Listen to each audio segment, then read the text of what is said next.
mots, je dirais que ma définition de ne pas céder, selon mon expérience personnelle, c'est en fait rebondir le plus vite possible. On passe tous, il ne faut pas se leurrer, par des moments de découragement lorsqu'on fait face à des difficultés, surtout en période de crise comme actuellement. Chaque personne a des mécanismes différents. Certains vont être entourés de la famille, vont trouver des conseils auprès d'amis.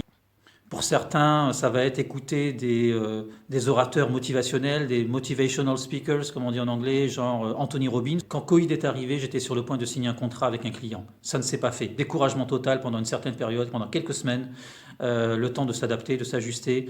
Mais j'en ai profité pour mettre en place des projets personnels que je n'ai pas pu mettre en place auparavant. Par exemple, créer mon site e-commerce sur Shopify. Mettre à jour son profil sur LinkedIn, par exemple, si c'est votre principal vecteur pour rechercher des opportunités. En ce qui me concerne, j'ai écrit des articles, tout le monde peut le faire. On n'a pas besoin d'être un top expert pour écrire des articles, on a tous une expérience.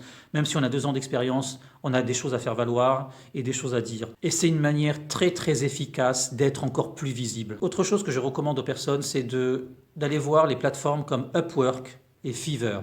Dans mon cas, par exemple, je suis consultant indépendant en marketing digital.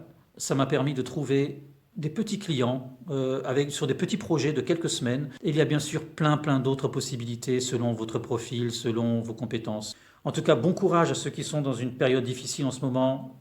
Ne cédez pas, ne lâchez rien et n'hésitez surtout pas à demander de l'aide.